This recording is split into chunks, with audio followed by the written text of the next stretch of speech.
এইটা কিন্তু পিকনিকের সেকেন্ড পার্ট। তো দেখতেই পাচ্ছ মা কিন্তু মায়ের সব স্টুডেন্টদেরকে নিয়ে বসে পড়েছে, আর আমি বলেছি আমি ভিডিও করছি, তো মা বলছে এই ঠিক করে হাই কর। তো যাই হোক, এবার কিন্তু এই পার্টটা খুব মজাদার, বুঝতেই পারছো এখানে কিন্তু চলছে হচ্ছে গেমস।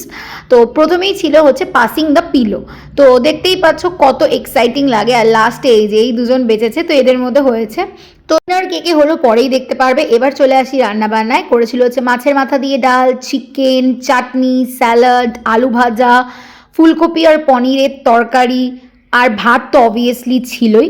দুপুরে পিকনিক ভাত ডাল মাংস এগুলো হবে না, তাহলে যেন পিকনিকটা কিরকম ইনকমপ্লিট থেকে যায়। এবার দেখো বাবা তো সবাইকে খেতে দিয়ে দিচ্ছিল, আর ওরাও কিন্তু বেশ আনন্দ করে খেয়েছে, আর প্রত্যেকটা রান্নাই যেন তো খুব ভালো হয়েছিল। দেখো আমার তো অন্তত টেস্টিই লেগেছিল, এবার সবার টেস্ট বাড সমান নয়। তো এবার কি এটা বুঝতে পারছো এটা কি? এটা কিন্তু সেই ভাইরাল এখন যেটা বেরিয়েছে পয়জন গেম চ্যালেঞ্জ। যদিও এতে টাই ব্রেকার ছিল, কারণ এর মেন রাউন্ড ছিল হচ্ছে হেডফোন রাউন্ড। তো সেখানেও অনেকে জিতেছে, তার জন্য অনেক প্রাইজও রয়েছে। এই যে first prize, second prize, third prize, দুটো রাউন্ডের জন্যই তিনটে তিনটে করে প্রাইজ রাখা হয়েছিল। এবার তোমরা কিন্তু আমাকে আম্বানি ভেবো না, হ্যাঁ, কারণ আমার পক্ষে সম্ভব নয় ওদের জন্য প্রাইজ, বা আমার মায়ের পক্ষেও সম্ভব না যে এসি, টিভি, মাইক্রোওয়েভ এগুলো দেওয়ার। তাহলে তো আমি দিদি নাম্বার ওয়ানই খেলিয়ে দিতে পারতাম না, এরকম কিছুই না। অল ওভার একটা ঘরোয়া পরিবেশে picnic, prize distribution just for মজা।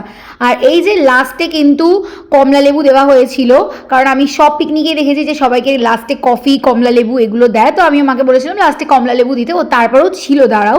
তো লাস্টে কিন্তু নাচ গান হয়েছিল, আর আমিও কিন্তু নাচতে আরম্ভ করে দিয়েছিলাম, যদিও আমার শরীরটা খুব একটা ভালো ছিল না সেদিন, তাও আমি নেচে নিয়েছিলাম। তো যাই হোক, তারপর কিন্তু কেক দিয়ে এন্ড হয়ে গেল। টাটা।